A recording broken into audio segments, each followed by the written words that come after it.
power in San Francisco. So we would love if you could put in the chat your name, if you want to put your pronouns, if you know what your day job is, and where you are would be great. And then also why you're attending this session. It'd be fun to hear people's motivations.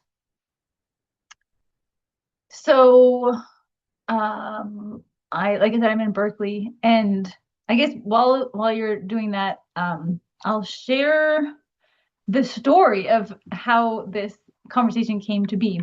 So this is a picture in Robin Cooper, one of Climate Health Now's members, at her house. Here's Robin. This was last August. We had our summer potluck was at her house, and she invited. Does anybody know who this guy is? No. So that is, I learned his name's Raphael Mandelman, and he's one of the county supervisors. And we were talking about, energy and problems, and in the conversation it came about how investor-owned utilities are next in line to the oil lobby in terms of stopping a transition to clean energy. And then somebody said, did you know that San Francisco is trying to make, municipalize their electricity grid? And I was like, what? I've never heard about that. That's so cool. I've never heard of any place who had done that. So then I was talking to Julie Lindau, who's the associate director of SFPUC, and this was in October, and she said, oh yeah, I know Elisa and this, campaign, they're doing great work. And she forwarded me like an email about the campaign, kind of a summary. And I thought it was so cool. And then we reached out to Elisa, and that's how this conversation came about. And I think, the reason Climate Health Now is working on this is because affordability is a really big issue, and the financial incentives of investor-owned utilities really are a problem for transitioning quickly to clean energy. So that's why this is like one of the strategies we see as being necessary for quickly, fairly transitioning to clean energy, is getting all the incentives financially aligned with the utilities. So that's the background. And then we have Elisa here, Pinole, and Alice is in the East Bay. Oh yeah, you're the Green Schools architect. Cool. Glad you're here. Yeah, so that was just a little background on how this connection came to be. And we're really excited to have Elisa here, Elisa Rodriguez Furey, who is a communication specialist in external affairs at the SF Public Utilities Commission. So I have everything to learn, and I'm excited to learn from you. And thank you for joining. And then if you want to introduce anybody or everybody else too, that'd be great. And I'll let you share. Thank you so much, Ashley and Whitney, for having us. We're very excited to be talking to you about public power in San Francisco. My name is Elisa, as you mentioned, and I work as a communication specialist slash public relations officer for the SFPUC's Clean Energy Program. So we're very excited to be talking to you today. And I have two members of my staff. I have with me Haley, whom I'm going to let her introduce herself, and also B. He's a new intern. He just graduated as well from college, but we're so excited to have him. So let me pass the word to Haley so she can introduce herself, and then she can pass the word to B. Thanks, Elisa. Good afternoon, everyone. Thank you for having us. Again, my name is Haley Ann Canceller. I am a public relations assistant for the San Francisco Public Utilities Commission for our power communications team. I work very closely with Elisa on the Our City, Our Power campaign, and we're very happy to be here. So thank you for having us. I'll hand it off to B. Hello, everybody. I apologize for not having my camera on right now. I don't know what's going on with the computer, but for some reason it won't allow me to. I'm trying to work on it though. But I am a project pole intern with Elisa right now, working mostly just on whatever she has me assisting her in, but also trying to just figure out like what goes on in the communications role here at the San Francisco PUC in general. So this is all really interesting. Thank you for having me. Thank you so much, Vi and Haley. So with that, would you like to introduce anyone else on your staff, Ashley, or should we start with the presentation now? You want to say hi, Whitney? Hi, everyone. Great to be here with you and learn more about this initiative. I'm Whitney with Climate Health Now. We're just a two-person shop, so exciting work at the nexus of climate and health. Wonderful. Well, thank you very much. I'm going to start sharing my screen with the presentation right now. And then please feel free to ask any questions if you have questions while I'm going throughout the presentation. That's okay with me. But if not, we can just leave questions for the end. But again, thank you so much for having us today. We're here to present about our City Our Power campaign. We're very excited to talk about the efforts to acquire the local electric grid from PG&E here in San Francisco and expand public power to serve all San Franciscos. So again, please feel free to ask questions or drop questions or comments in the chat. We're going to be answering them as they come or at the end of the presentation. So I want you all to imagine a city has been powered by 100% renewable energy. Imagine a San Francisco where there are more solar dots, rooftops, so where there is convenient, accessible electrical vehicle charging stations in every neighborhood. Imagine an all-electric city where 100% renewable energy powers almost everything in our lives, improving the health of our communities and reducing the greenhouse gas emissions that cause climate change. And we know that this city and this vision is possible if we can control our own energy future. But as the climate crisis grows, PG&E continues to place obstacles in our way.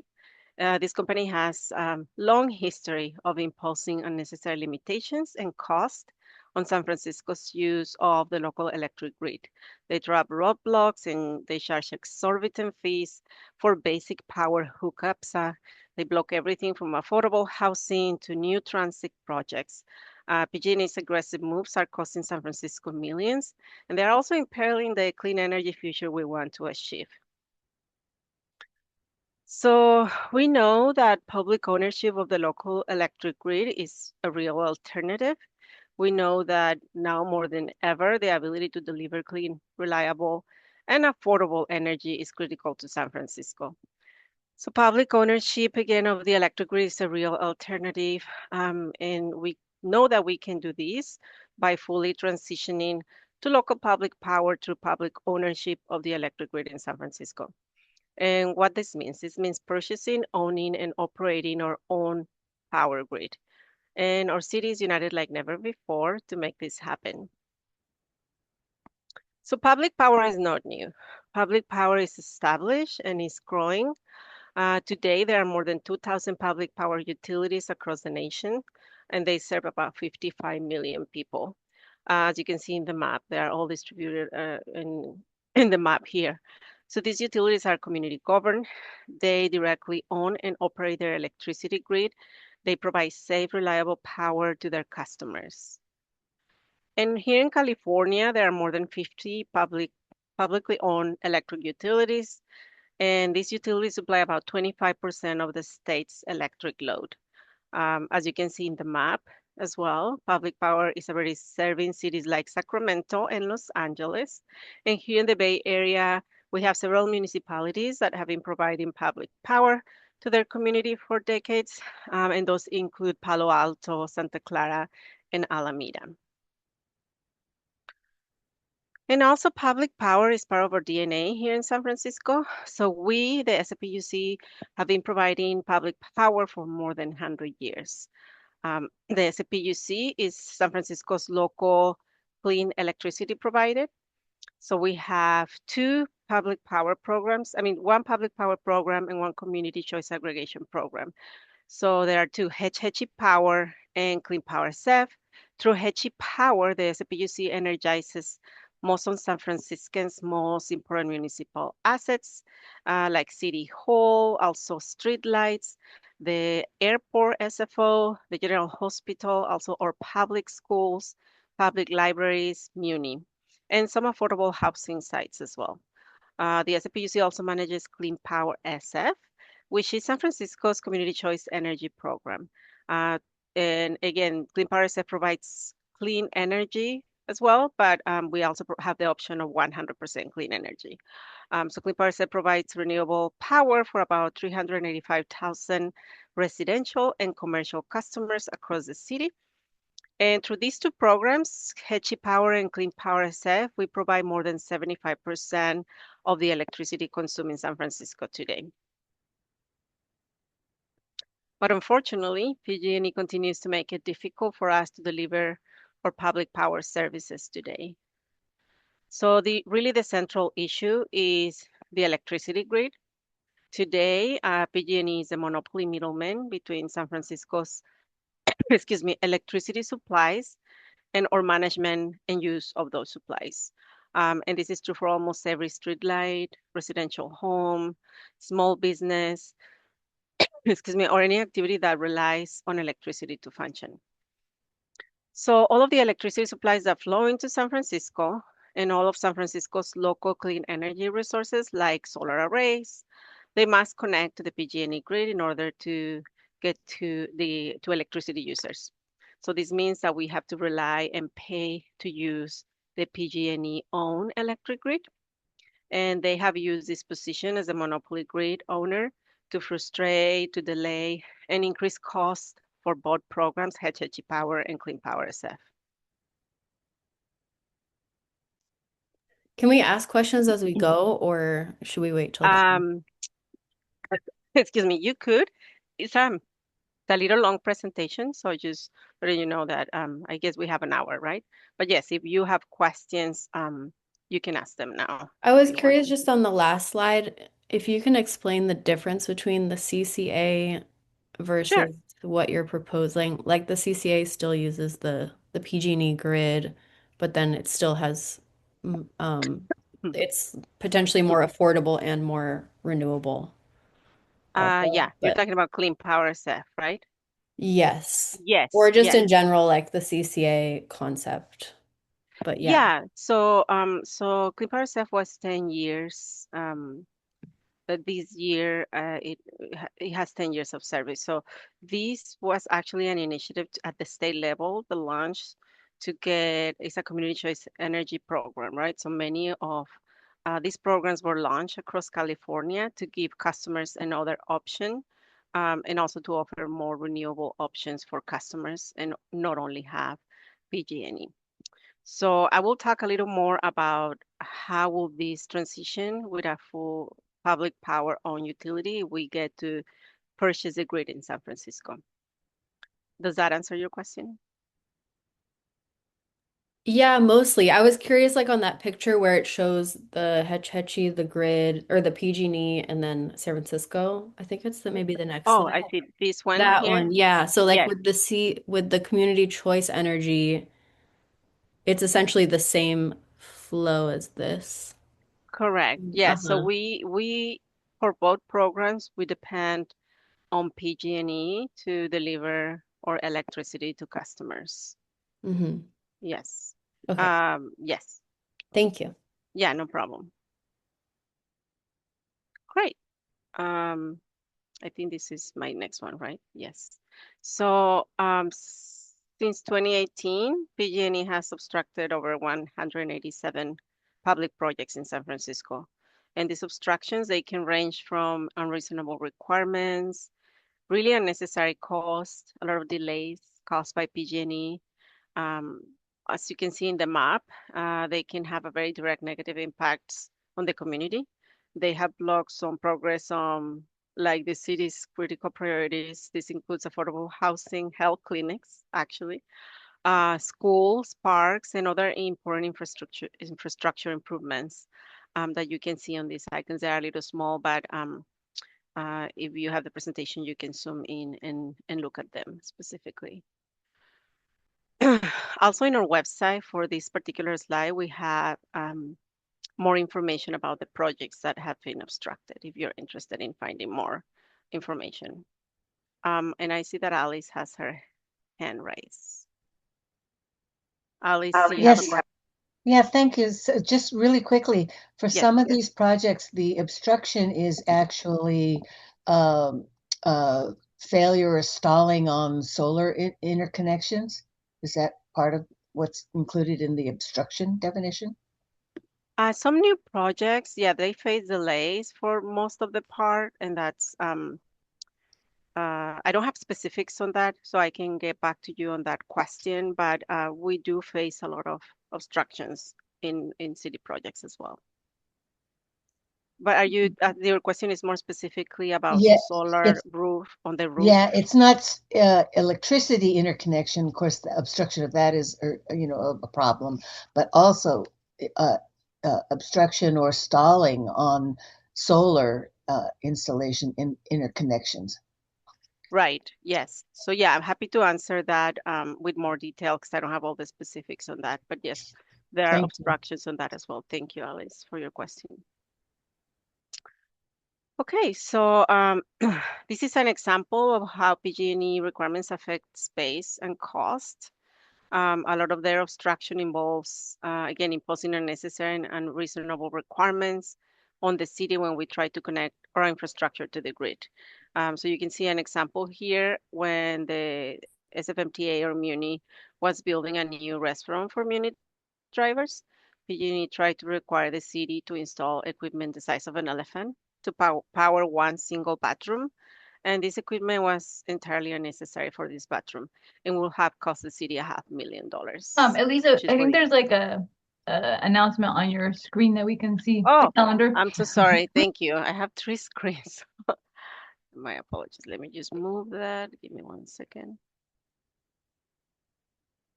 Okay. Is that better? Yes. Yeah. Thank you. Okay, thank you. Yep. Um, Here are also some city projects impacted by PG&E obstruction. You can see three specific examples like affordable housing, like this school, Tule Elk Early Education, and then public health facilities, which is the Southeast Health Center. So these three projects pictured here, they all face delays of at least a year, while the city and the PG&E disputed PG&E requiring oversized unnecessary equipment that I mentioned earlier.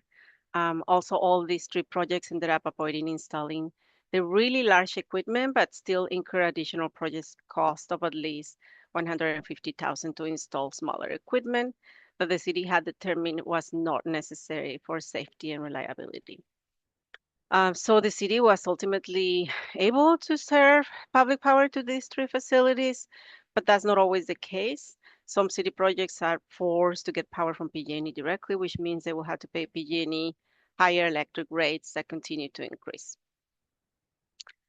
PG&E has also cost the city since 2018 about $74 million. And we know, in fact, that these are resources that are being taken away from the city's other funding priorities like affordable housing, parks, or public safety. And also, like you can see, the PG&E rate increase are unprecedented. The PG&E claim it is reducing electricity rates. However, the average electric bill continues to rise at a rate that far outpaces inflation, with over 110 increase since 2019. Um, and then, so local ownership of the grid will be a game changer for all of us. We have known this for a long time, that public power is the best option for San Francisco. Today, we have reached the point where pursuing public ownership of the grid is uh, our only option to ensure that all San Franciscans receive safe, reliable, and affordable electricity service today and for the decades to come. So really the goal, as you can see, this is right now, right? We depend on PG&E grid to distribute our power to our customers. And the goal is to take that middleman out, right? So deliver our clean power directly to San Francisco's residents and businesses on city-owned wires that are fully independent from PG&E. We also know that with full public power, San Francisco has a much clearer path to achieving its clean energy and climate goals. Under local public ownership of the grid, we could deliver Hetch Hetchy Power and other clean energy supplies to all San Franciscans.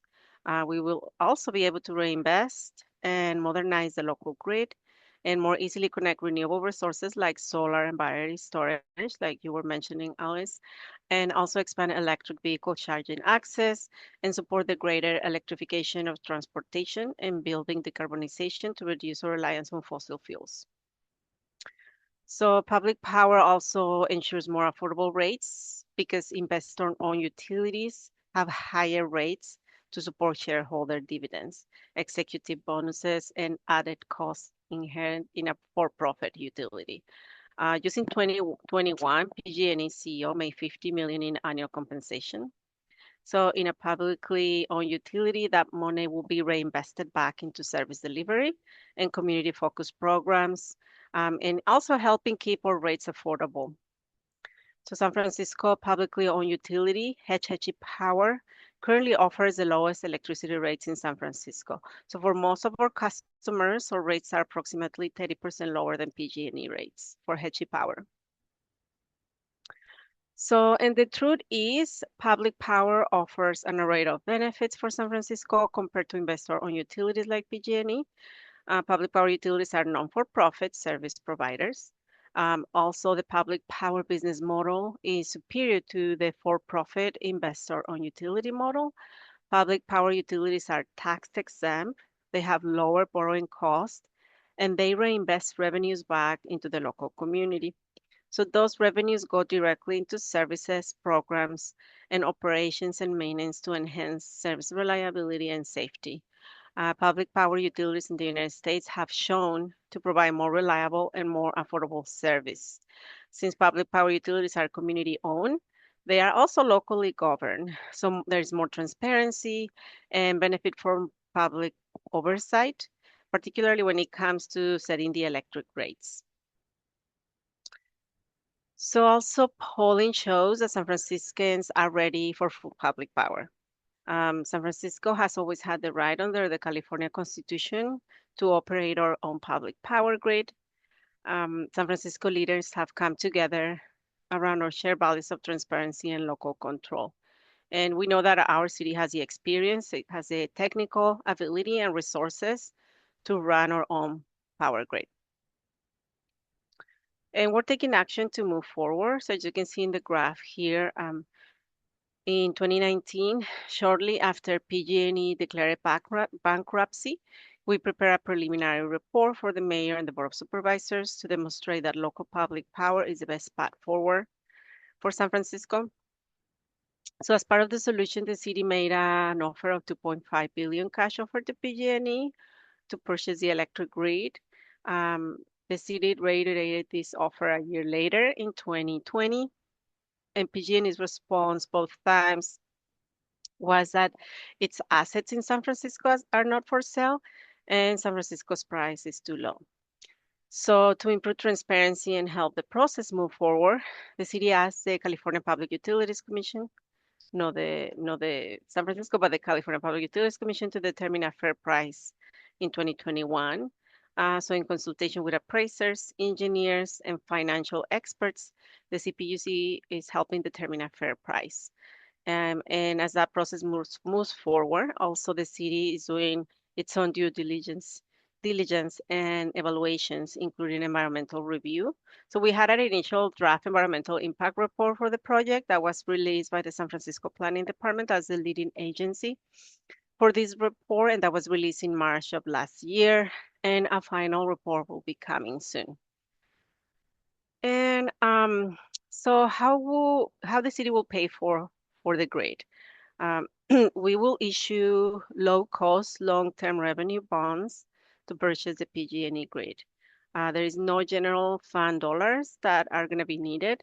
San Franciscans will see the benefits of public power without diverting tax dollars used for critical city priorities like affordable housing and public safety. And we will keep our operating costs and rates low by eliminating profits, income taxes, exorbitant executive salaries, and other costs charged by PG&E. So we know that public power is really ultimately about community power. And what we're doing right now is we're actively engaging with communities across San Francisco, like yours, to increase awareness of our campaign, to answer questions, and to build support for this vision of clean, affordable, reliable public power for all. We want everyone to know the benefits of public power. We want everyone to know how to get involved in this movement. So as of right now, there are 5 actions that you can help to support this campaign. Um, just by scanning that QR code, you can sign up for updates. You can also endorse our campaign. You can do that as an individual or as an organization. You can invite us to present just like you did today. Follow us on social media, and also inform your elected official here in San Francisco and let them know that you support public power. Again, we have a public power ambassador program that we launched this year. I mean, last year, sorry. So we're going to do a second cohort of public power ambassadors. If anyone here is interested, we will be happy to talk to you about that. Um, there is this same form will take you to check if you are interested in becoming an ambassador.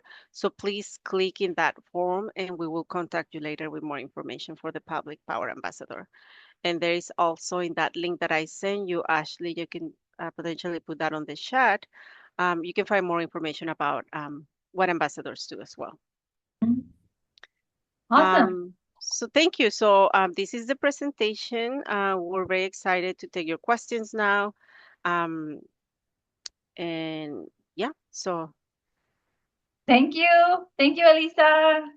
Thank This you. is such like compelling and important information. I feel like it's not common knowledge, which is obviously what the campaign's about, but yeah, it's so clearly a good idea to proceed into this campaign.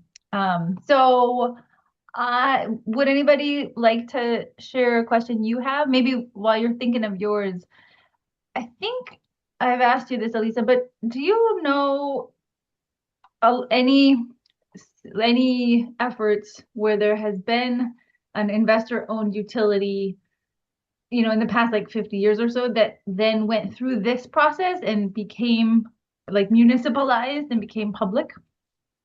Yeah, so for most of the public utilities here in nearby and in California, they started this process prior to PG&E, so they didn't have to go this specific process. Yeah.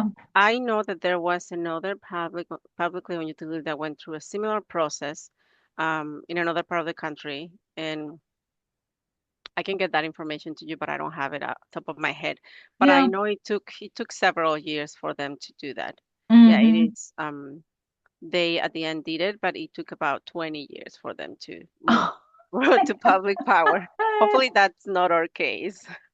Yeah, that is a long time, but if anyone can do it, you'd think it would be SF. So Yeah. yeah, yeah. So And then I see Alice asked, when will the environmental review come out?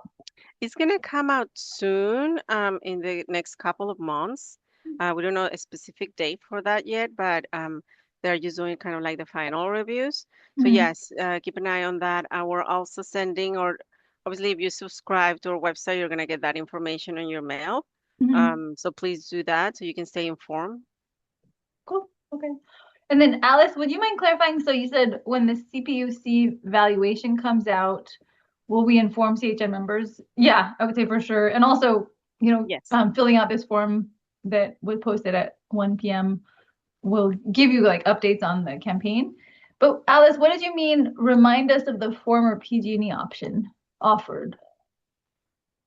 Do you mean what the city offered PG&E? Yes, what they offered in the first two, number one and number two offers, because it would be interesting to see, what we offered and then what is deemed fair valuation, right? Yeah, Mm-hmm. totally. Very Was it curious. 2.5 billion? Yes, that's correct. 2.5 billion. That's Was bonkers. the number one or both number one and number two?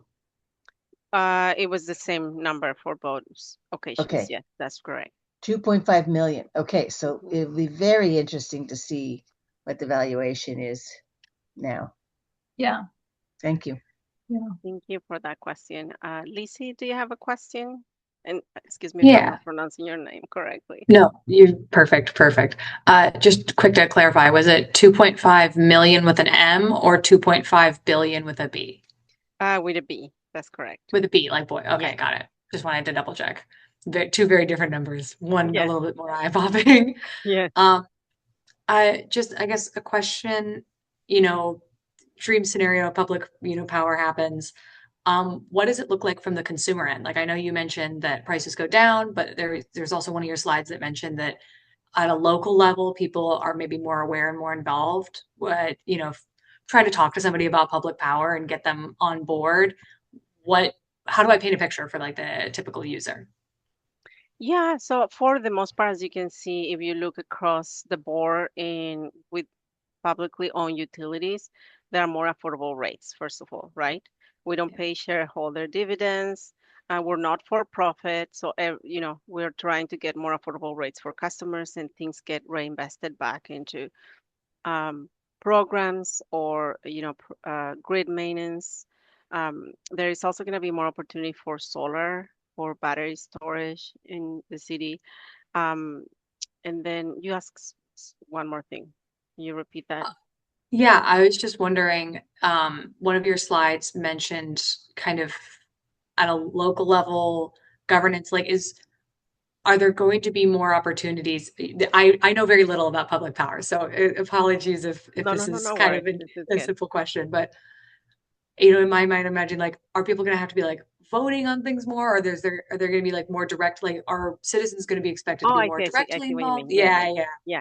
So yeah, so we, as the Public Utilities Commission, we have a process we have to go through our commission and Board of Supervisors for rates increase every year.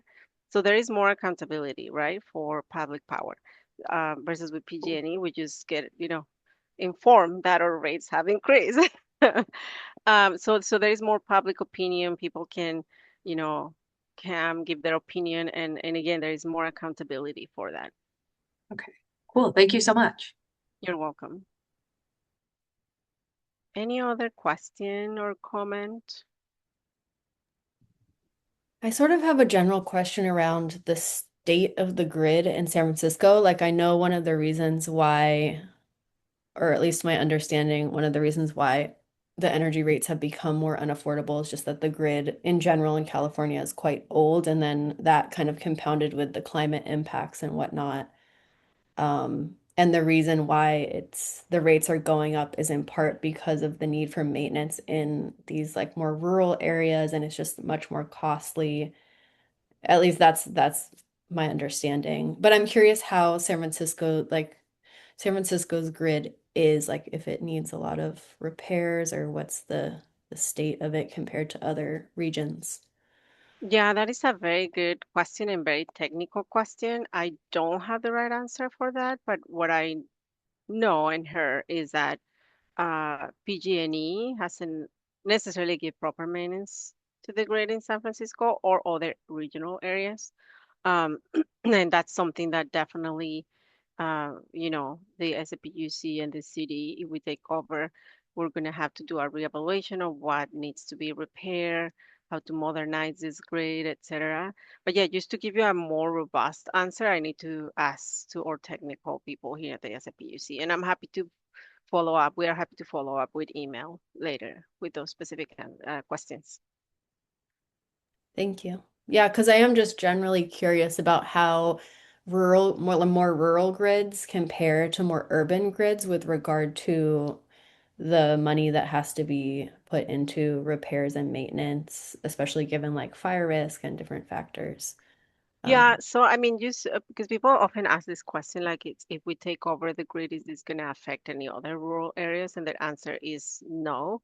I mean, just to give you an idea, San Francisco represents only 5% of the service area of PG&E territory. So we're a very small portion, right?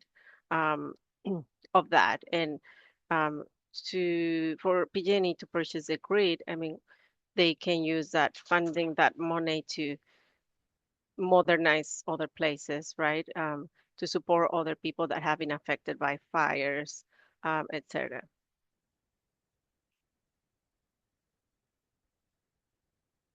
For the cohort that's coming up, what's your goal for number of people to be ambassadors? We don't have a specific goal in mind. We just want people that are committed and wanna, take action and support public power. So let me just see if I can open that page that I sent you so I can screen share very quickly. But yeah, so public power ambassadors will basically be supporting this campaign, amplifying this campaign with their communities.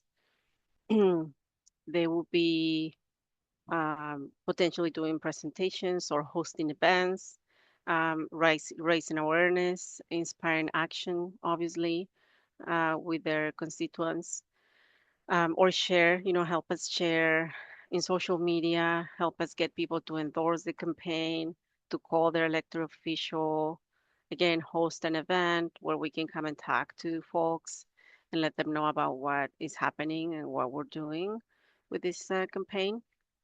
So yeah, the goal right now is to increase awareness, so people know more about this campaign. Cool.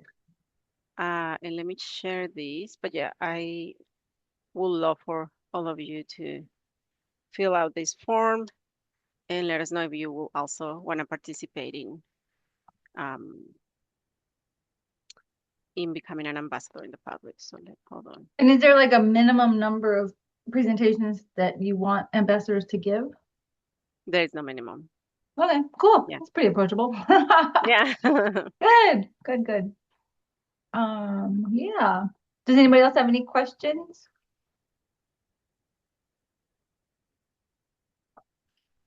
One more that I've heard this a lot, that PG&E's financial incentives are like they make the most money when they build transmission, like the grid, when they build the grid lines. How is is that is that true? And then is there any, like, there's no way to change that, is there? It just seems like such a strange incentive that that's like the goal. That's a very technical question, and I quite Yeah, honestly don't have that answer. that's fair. Um, so again, I'm Yeah, happy to get back to you once I consult with our technical team here at the SFPUC. yeah, Yeah. yeah. It's really, there's so much to learn. And Alice asked, does SFPUC have a range of electricity rates they might charge, and what the ultimate cost, how much the ultimate cost would be reduced? We don't know that specific number yet, but again, our financial experts are doing crunching a lot of numbers, and they anticipate us having definitely lower rates in the future, but we don't have a specific answer right now. Yeah. And again, all of our rates increases go through our commission every year. So there is more information about that process as well in our webpage. Awesome. And sorry if I missed this, but are there other cities that are going through the same process kind of in parallel with you all currently, or you're not sure? We hear comments that San Diego might be trying to do something similar. Yeah. I heard that too. That they tried there was an initiative or something a couple years ago, ballot Yeah. initiative. But I'm not sure of the specifics too. We're actually going to be meeting with them at some You point know in the what, future. Elisa, have you heard of the Center for Local Self-Reliance? No. Oh, I should connect with them. So they do stories about like public power, basically. And I bet they would love to talk about this story. Oh, Yeah, please that'd be really connect me cool. with it. Yeah. I Yeah. will. Yeah, if you have any organization that you think might be interested in hearing from the campaign, please connect us with them Okay. because we would love to talk to them for sure. Cool.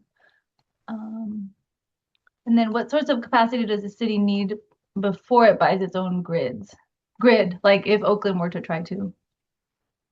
Uh, What source of capacity?